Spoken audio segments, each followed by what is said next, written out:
రెండవ అధ్యాయం. గర్భస్థుడైన శ్రీకృష్ణుని దేవతలు స్తుతించుడాం.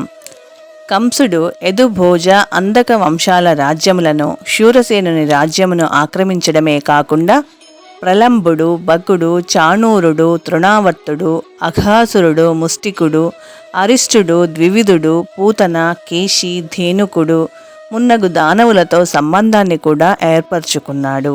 ఆ సమయంలో మగధ ప్రాంతానికి, ప్రస్తుత బీహార్ రాష్ట్రం, జరాసంధుడు రాజుగా ఉండేవాడు. ఆ విధంగా తన రాజకీయ చతురతతో కంసుడు జరాసంధుని రక్షణలో ఆ కాలంలో అత్యంత పటిష్టమైన రాజ్యాన్ని ఏర్పాటు చేసుకున్నాడు.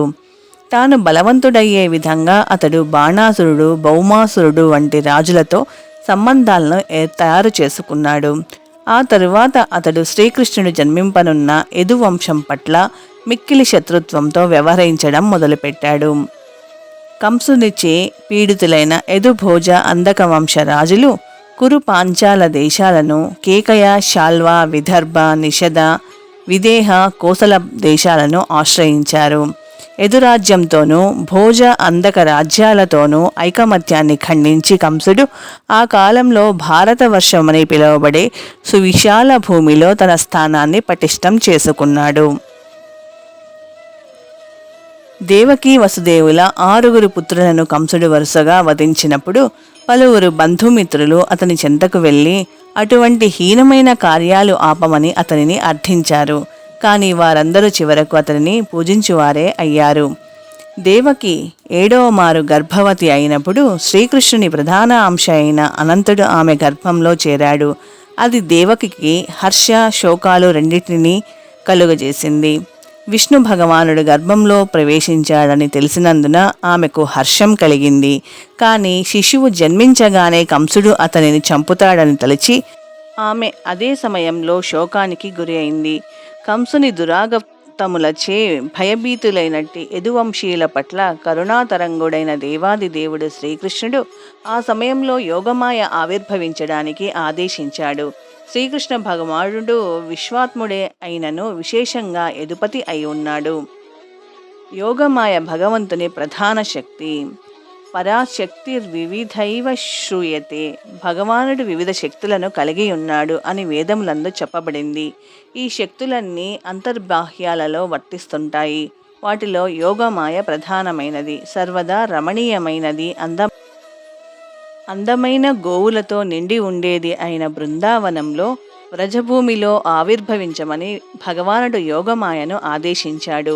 వసుదేవుని పత్నులలో ఒకటి అయిన రోహిణి బృందావనంలో యశోదానందుల ఇంటిలో ఉన్నది. రోహిణియే కాదు, యదువంశీయులెందరో కంసుని దురాగతాలకు భయపడి దేశమంతటా చెల్లాచెదురైపోయారు. వారిలో కొందరు కొండ గుహలలో కూడా నివసించసాగారు.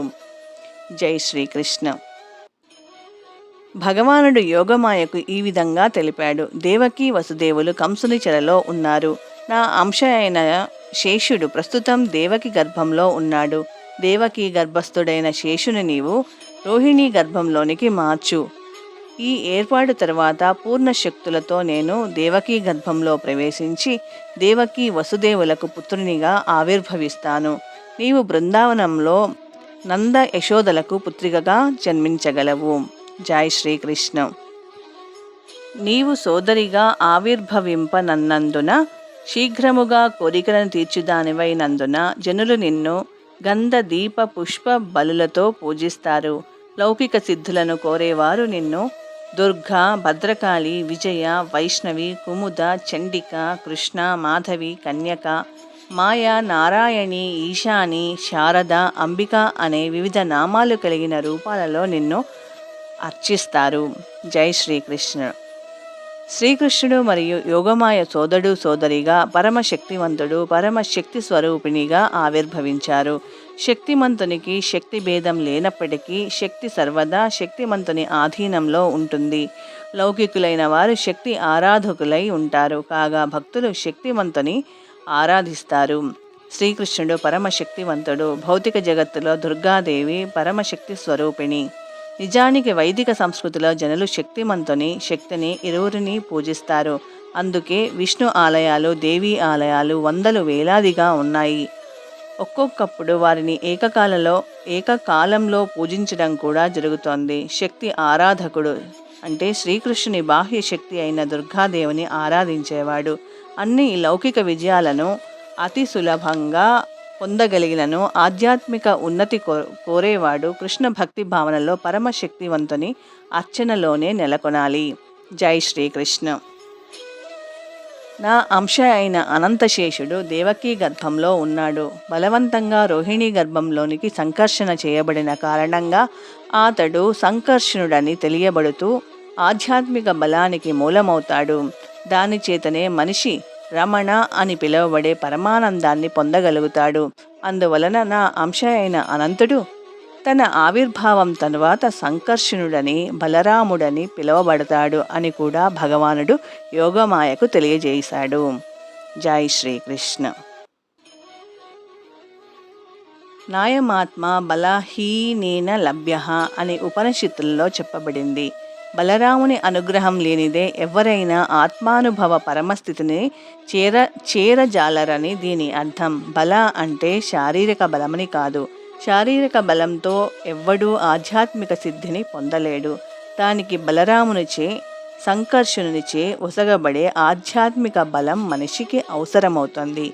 అనంతుడు లేదా శేషుని బలం చేతనే సకల గ్రహాలు తమ తమ స్థానాలలో నిలిచి ఉన్నాయి. లౌకికంగా ఈ భరణ శక్తి గురుత్వాకర్షణ శక్తిగా పిలువబడినప్పటికీ నిజానికి అది సంకర్షణుని శక్తి ప్రకటమే. బలరాముడు లేదా సంకర్షణుడు ఆధ్యాత్మిక శక్తికి మూలము, ఆది గురువు అయి ఉన్నాడు. అందుకే బలరాముని అవతారమైన నిత్యానంద ప్రభువు కూడా ఆదిగురువే అయి ఉన్నారు. ఆధ్యాత్మిక శక్తిని ఒసగే భగవద్రూపమైన బలరామునికి గురుదేవుడు ప్రతినిధి అయి ఉంటాడు. గురుదేవుడు శ్రీకృష్ణ కరుణ ప్రకటమేనని శ్రీకృష్ణ చరితామృతం అనే గ్రంథంలో చెప్పబడింది. జై శ్రీకృష్ణ. దేవాది దేవునిచే ఈ విధంగా ఆజ్ఞాపించబడినదై యోగమాయ అతనికి ప్రదక్షిణ చేసి తరువాత అతని ఆజ్ఞ మేరకు భౌతిక జగత్తులో అవతరించింది. పరమశక్తివంతుడైన భగవానుని పరమశక్తి అయినట్టి యోగమాయ దేవకీ గర్భాన్ని రోహిణీ గర్భానికి మార్చినప్పుడు దేవకీ రోహిణులు ఇద్దరూ కూడా యోగమాయా ప్రభావంలోనే ఉన్నారు. దానినే యోగ నిద్ర అంటారు. ఇది జరగగానే దేవకి సప్తమ గర్భం నష్టమైందని జనులు భావించారు. ఈ విధంగా బలరాముడు దేవకీ సుతుడే అయినప్పటికీ రోహిణీ నందనుడిగా ఆవిర్భవించేటట్లు ఆమె గర్భంలోనికి మార్చబడినాడు. ఈ ఏర్పాటు తరువాత దేవాది దేవుడు విశుద్ధ భక్తుల రక్షణకు సర్వదా సన్నద్ధుడై ఉండేవాడు అయిన శ్రీకృష్ణుడు విశ్వాత్మునిగా అచింత్యమైన ఐశ్వర్య పూర్ణత్వంతో వసుదేవుని మనస్సులోనికి ప్రవేశించాడు. శ్రీకృష్ణుడు తొలుత వసుదేవుని విశుద్ధ హృదయంలో నిలిచిన వాడై తరువాత దేవకీదేవి హృదయంలోనికి చేరాడని ఈ సందర్భంలో తెలుసుకోవాలి. వీర్యస్ఖలనం ద్వారా అతడు దేవకీ గర్భంలోనికి చేరలేదు. దేవాది దేవుడు తన అచింత్య శక్తిచే ఏ విధంగానైనా అవతరించగలడు. స్త్రీ గర్భంలో బీజ ప్రదానమనే సాధారణ పద్ధతిలో జన్మించవలసిన అవసరం అతనికి లేనే లేదు. జై శ్రీకృష్ణ. దేవదేవుని రూపాన్ని హృదయంలో ధరించినప్పుడు వసుదేవుడు ప్రకాశవంతమైన సూర్యునిలాగా కనిపించాడు. ప్రకాశమాన సూర్యుని తేజోమయ కిరణాలు సాధారణ వ్యక్తికి దుస్సహంగానూ దహింపజేసేవిగానూ ఉంటాయి. వసుదేవుని విశుద్ధ హృదయంలో ఉన్నట్టి భగవద్రూపం శ్రీకృష్ణుని మూల రూపానికి అభిన్నము. విశేషంగా హృదయంలో శ్రీకృష్ణ రూపము ప్రకటమైనప్పుడు అది ధామము అని పిలువబడుతుంది. ధామం అనేది శ్రీకృష్ణుని రూపానికే కాకుండా అతని నామగుణ పరివారాలకు కూడా అన్వయిస్తుంది. అవన్నీ కూడా ఏకకాలంలో ప్రకటమవుతాయి. ఈ విధంగా దేవాది దేవుని నిత్యరూపము సర్వశక్తి పూర్ణంగా వసుదేవుని మనస్సు నుండి దేవకి మనస్సులోనికి ప్రవేశించింది. అస్తమించే సూర్యుని కిరణాలు తూర్పున ఉదయించే చంద్రునికి ఇవ్వబడిన చందంగా ఇది జరిగింది. జై శ్రీకృష్ణ. దేవాది దేవుడైన శ్రీకృష్ణుడు ఈ విధంగా సాధారణ జీవుని పరిస్థితులకు లోను కాకుండా వసుదేవుని శరీరంలో నుండి దేవకీ శరీరంలోనికి ప్రవేశించాడు. కృష్ణుడు ఉన్నాడు కాబట్టి అతని నారాయణాంశలు నృసింహ వరాహాది అవతారములు అతనితో పాటే ఉన్నట్లుగా తెలుసుకోవాలి. వారు కూడా ఎటువంటి భౌతిక స్థితులకు లోను కారు. ఈ ప్రకారంగా దేవకి అద్వితీయుడు సర్వసృష్టి కారణుడైన దేవాది దేవునికి నివాసంగా అయింది. పరబ్రహ్మానికి నివాసమైనప్పటికీ కంసగృహంలో బందీ అయిన కారణంగా ఆమె అణచబడిన అగ్నివలె వ్యర్థమైన విద్య వలె గోచరించింది. అగ్నిని కుండలో పెట్టినప్పుడు దాని వెలుగులు బయటకు కనపడవు. అట్లే జనసామాన్యానికి లాభం చేయని వ్యర్థమైన విద్య కూడా గుర్తించబడదు. కంసుని కారాగృహంలో బంధింపబడినందున దేవదేవుని ధారణ వలన ఆమె దివ్య సౌందర్యాన్ని ఎవరూ చూడలేకపోయారు. జై శ్రీకృష్ణ. అయినా తన సోదరి దివ్య సౌందర్యాన్ని కంసుడు గమనించి దేవాది దేవుడు ఆమె గర్భంలో ప్రవేశించాడని వెంటనే అర్థం చేసుకున్నాడు. ఆమె పూర్వమెన్నడూనూ అంత అద్భుతమైన సౌందర్యంతో కనిపించలేదు. ఆమె గర్భంలో ఏదో అద్భుతమైన విషయం ఉన్నదని అతడు స్పష్టంగా తెలుసుకున్నాడు. భవిష్యత్తులో తనను చంపనున్న దేవాది దేవుడు ఇప్పుడు వచ్చాడని నిశ్చయించుకున్న కారణంగా అతడు మిక్కిలి కలవరపడ్డాడు. ఇప్పుడు దేవకిని ఏం చేయాలి? నిశ్చయంగా ఆమె విష్ణువుని తన గర్భంలో ధరించి ఉన్నది. అంటే దేవతల కార్యాన్ని నెరవేర్చడానికి శ్రీకృష్ణుడు వచ్చాడనేది నిశ్చయమే. శీఘ్రమే నేను దేవకిని చంపినప్పటికీ అతని కార్యం భగ్నం కాబోదు అని కంసుడు ఆలోచించడం మొదలుపెట్టాడు.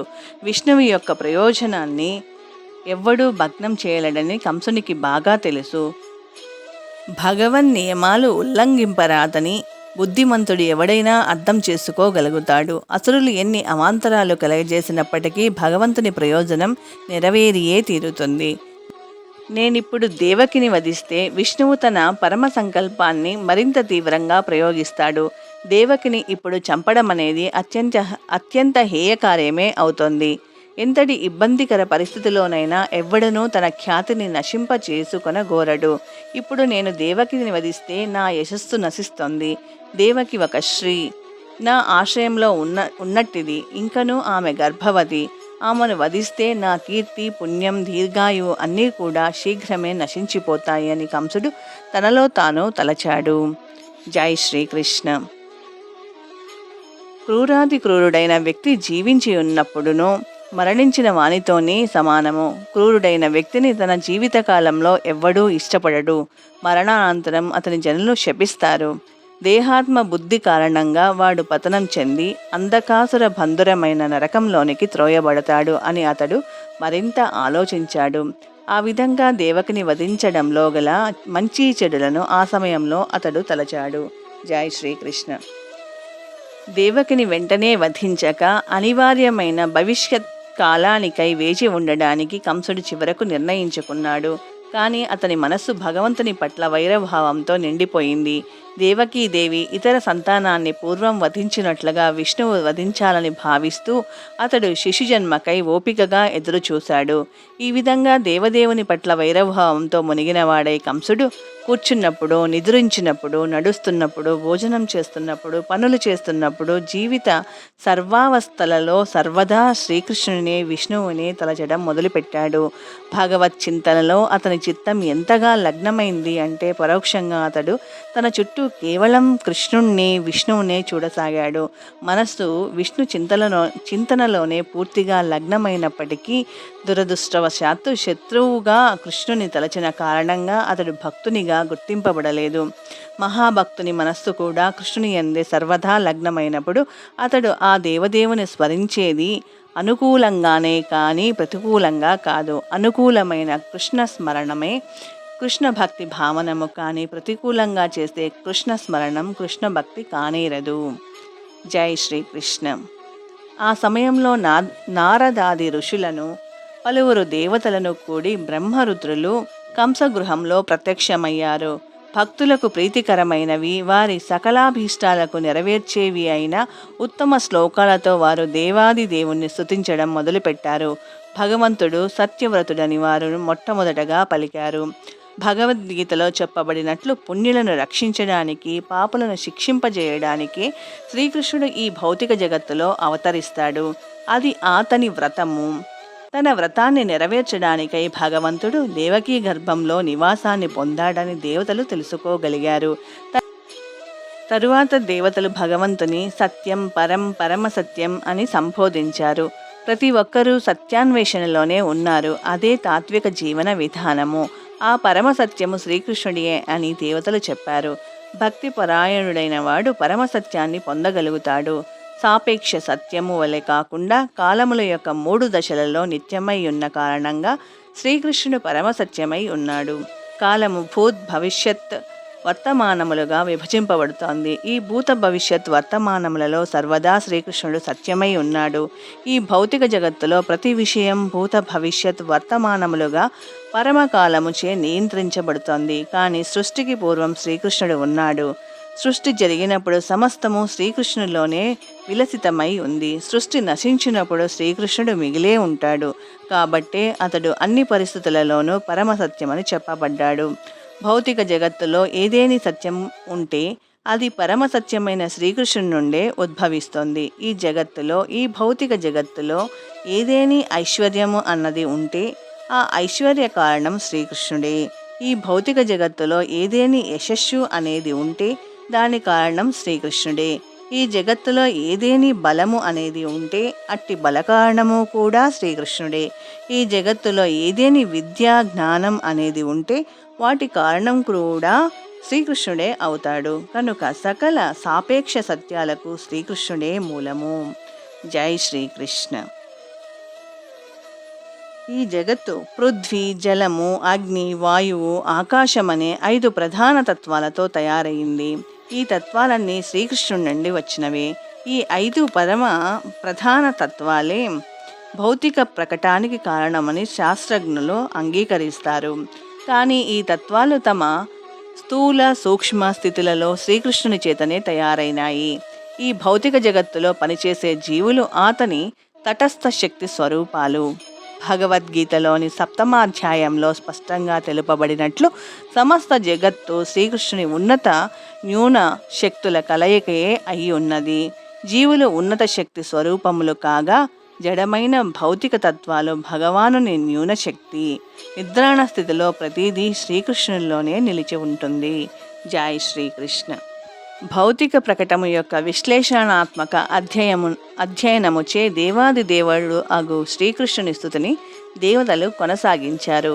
ఈ భౌతిక ప్రకటము ఏమిటని ప్రశ్నిస్తే ఇది వృక్షం వంటిదని చెప్పవచ్చు.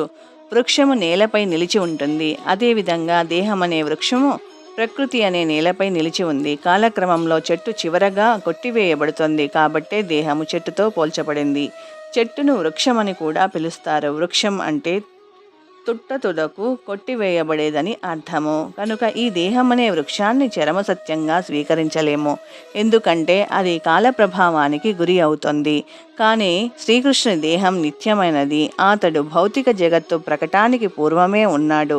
భౌతిక జగత్తు కొనసాగుతున్నప్పటికీ కూడా ఉన్నాడు.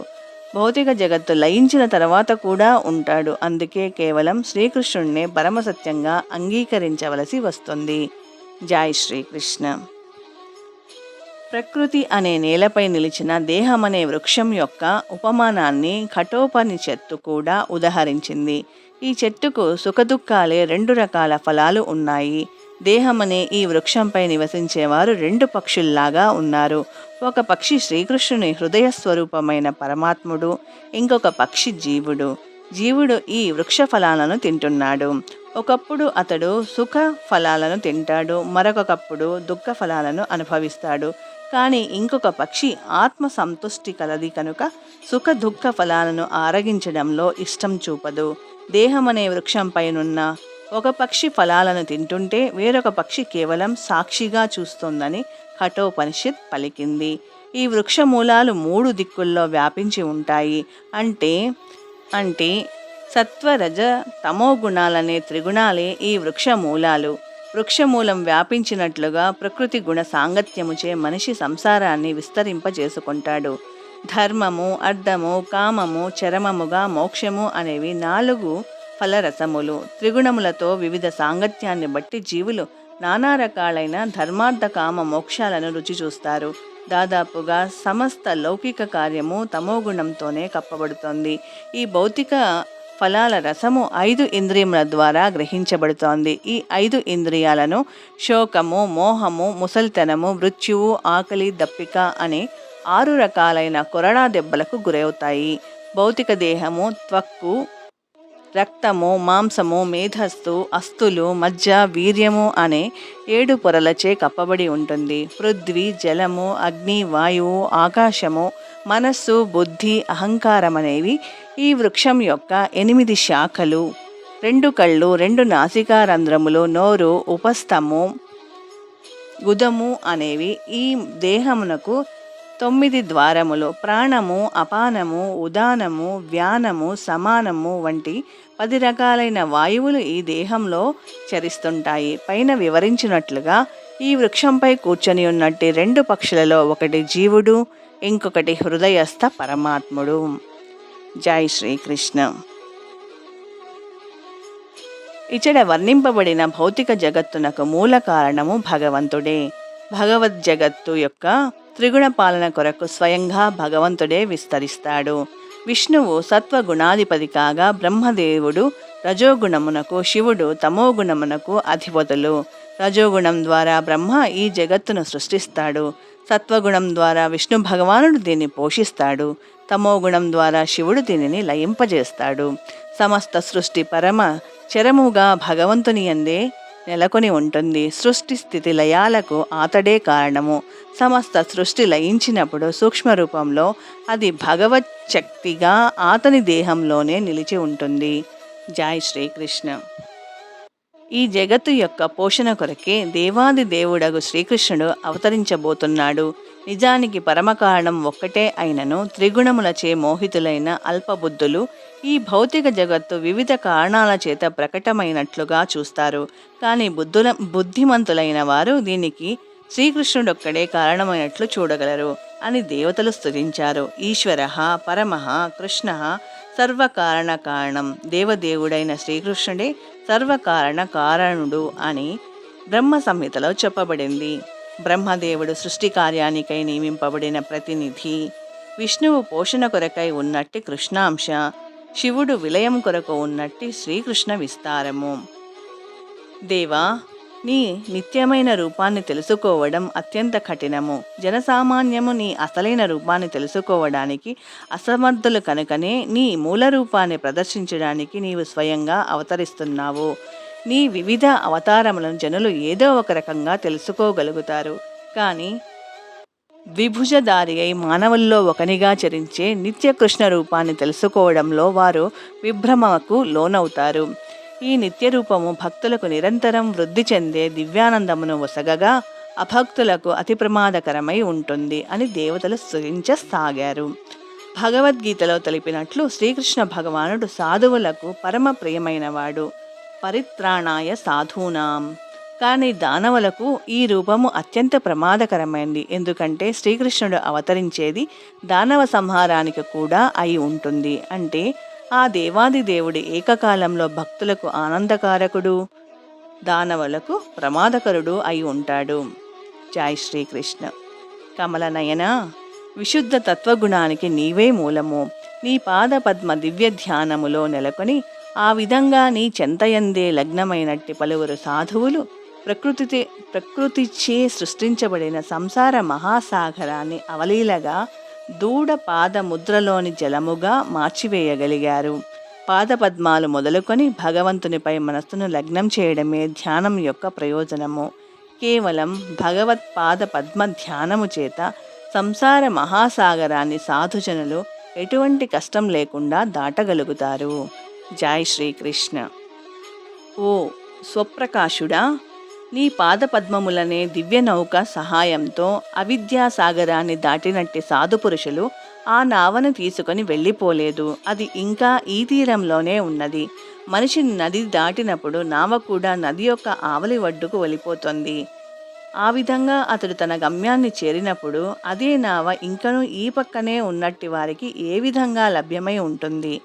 భగవత్పాద పద్మ నౌక తీసుకొని బడలేదంటూ దేవతలు తమ స్తుతిలో పలుకుతూ ఈ జటిలమైన ప్రశ్నకు సమాధానం చెప్పారు. సంసార సాగర తరణం చేసినప్పుడు విశుద్ధ భక్తులు నావను తమ వెంట తీసుకొని పోని కారణంగానే ఆ సాగరానికి ఈ తీరంలోనే ఇంకనూ ఉన్నట్టి భక్తులు దానిని దాటగలుగుతున్నారు. అంటే కేవలం ఆ నావను దరిచేరనంత మాత్రముననే అవిద్యాసాగరం దూడ పాదముద్రలోని జలమంతగా తగ్గిపోచున్నది.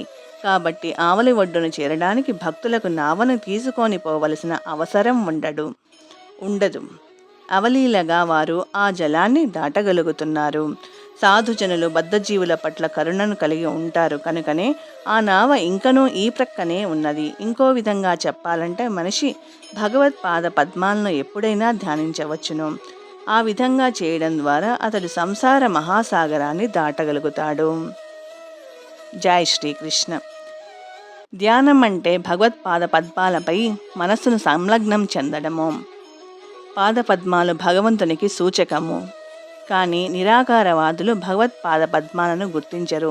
తత్కారణంగా నిరాకారమే వారి ధ్యాన లక్ష్యమై ఉంటుంది.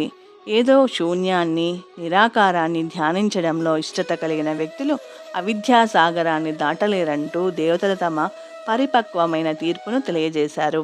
అటువంటి వ్యక్తులు కేవలం తాము ముక్తులమైనామని సంకల్పం చేస్తారు. ఓ అరవిందాక్షుడా, నీ పాదపద్మ ధ్యానాన్ని చేయని కారణంగా వారి బుద్ధి కలుషితమైంది. ఈ ఉపేక్షకు ఫలితంగా నిరాకారవాదులు తాము తాత్కాలికంగా నిరాకారానుభూతి స్థితిని వరకు ఎదిగినప్పటికీ తిరిగి బద్ధజీవన స్థితికే పతనం చెందుతారు. బ్రహ్మ తేజస్సులో లేదా నిరాకార బ్రహ్మములో లీనమవడానికి నిరాకారవాదులు కఠోరమైన తపస్సులు చేస్తారు. కాని వారి మనస్సులు భౌతిక కల్మషం నుండి విడివడి ఉండవు. వారు కేవలం భౌతిక ఆలోచనా పద్ధతులను నిరాకరించడానికి ప్రయత్నిస్తారు. అంత మాత్రం చేత వారు ముక్తులైపోయారని అర్థం కాదు. అందుకే వారు పతనం చెందుతారు. జై శ్రీకృష్ణ. నిరాకారవాది తన చరమ లక్ష్యానుభూతికి తీవ్రమైన క్లేశాన్ని అనుభవించవలసి ఉంటుందని భగవద్గీతలో చెప్పబడింది. భగవద్భక్తి లేనిదే మనుజుడు కామ్య కర్మ బంధం నుండి ముక్తిని సాధించలేడని శ్రీమద్భాగవత ఆరంభంలో కూడా చెప్పబడింది. భగవద్గీతలో శ్రీకృష్ణుడు చెప్పిన మాట ఉంది. భాగవతంలో నారదముని చెప్పిన మాట ఉంది. ఇక్కడ దీనిని దేవతలు కూడా ధ్రువపరుస్తున్నారు. భక్తి యోగాన్ని చేపట్టని వారలు చరమజ్ఞాన ప్రయోజనాన్ని పొందని వారు మరియు నీ అనుగ్రహాన్ని బడయని వారు అవుతారు. నిరాకారవాదులు తాము ముక్తులమైనామని తలుస్తారు. కానీ వారికి నిజంగా భగవంతుని పట్ల ఎటువంటి ఆదరభావం ఉండదు. శ్రీకృష్ణ భగవానుడు భౌతిక జగత్తులోనికి వచ్చినప్పుడు భౌతిక దేహాన్ని స్వీకరిస్తాడని వారు తలుస్తారు. అందువల్ల వారు ఆ దేవాది దేవుని దివ్య శరీరాన్ని ఉపేక్షిస్తారు. అవజానంతి మాం మూఢాహ అని ఈ విషయం భగవద్గీతలో ధృవపరచబడింది. కామాన్ని జయించి మోక్ష స్థితి వరకు ఎదిగినప్పటికీ నిరాకారవాదులు పతనం చెందుతారు. కేవలం జ్ఞాన సముపార్జనలోనే నెలకొని భగవద్భక్తిని చేపట్టని వారలు వాంఛిత ఫలాన్ని పొందలేరు. వారు చేపట్టిన కష్టమే వారు సాధించేది, అంతకన్నను ఏమీ లేదు. జై శ్రీకృష్ణ. బ్రహ్మానుభూతియే సర్వస్వం కాదని భగవద్గీతలో స్పష్టంగా చెప్పబడింది. భౌతిక ఆసక్తి అనాసక్తి లేకుండా ప్రసన్నాత్ముడు కావడానికి, సమదర్శన స్థితిని పొందడానికి మనిషికి ఆత్మానుభూతి, బ్రహ్మానుభూతి తోడ్పడుతుంది. కానీ ఈ స్థితి తర్వాత అతడు తప్పకుండా భక్తి యోగాన్ని చేపట్టాలి. బ్రహ్మభూత స్థితికి చేరిన తర్వాత మనిషి భక్తి యోగాన్ని చేపట్టినప్పుడు భగవత్ సాంగత్యంలో శాశ్వత నివాసానికై భగవద్రాజ్యములో ప్రవేశించగలుగుతాడు. భక్తి యోగ ఫలితం ఇది. భగవద్భక్తులు ఎన్నడూ నిరాకారవాదులుగా పతనం చెందరు. ఒకవేళ వారు పతనం చెందినప్పటికీ భగవంతునికి ప్రేమానురక్తులై ఉంటారు. భక్తి యోగ పదంలో వారికి ఎన్ని అవరోధాలు ఎదురైనా నిర్భయంగా సరళంగా వారు వాటిని అధిగమిస్తారు. తమను శ్రీకృష్ణుడు సర్వదా రక్షిస్తాడని శరణాగత భావ కారణంగా వారు నిశ్చయులై ఉంటారు. నా భక్తులెన్నడూనూ నశింపరు అని భగవద్గీతలో శ్రీకృష్ణ భగవానుడు వాగ్దానం చేసియే ఉన్నాడు. జై శ్రీకృష్ణ. దేవా, ఈ భౌతిక జగత్తులోని సకల జీవుల శ్రేయస్సు కొరకే నీవు నిత్య సత్వ గుణరూపమైన నీ ఆది విశుద్ధ రూపంలో అవతరించావు. నీ ఆవిర్భావం వల్ల లాభమును పొంది వారందరూ నీ స్వరూపమును స్వభావమును సులభంగా తెలుసుకోగలుగుతారు. 4 ఆశ్రమములకు చెందిన జనులు, బ్రహ్మచారులు, గృహస్థులు, వానప్రస్థులు, సన్యాసులు నీ ఆవిర్భావం భావముల వలన లాభాన్ని పొందగలుగుతారు అని దేవతలు స్తుతించసాగారు. జై శ్రీకృష్ణ.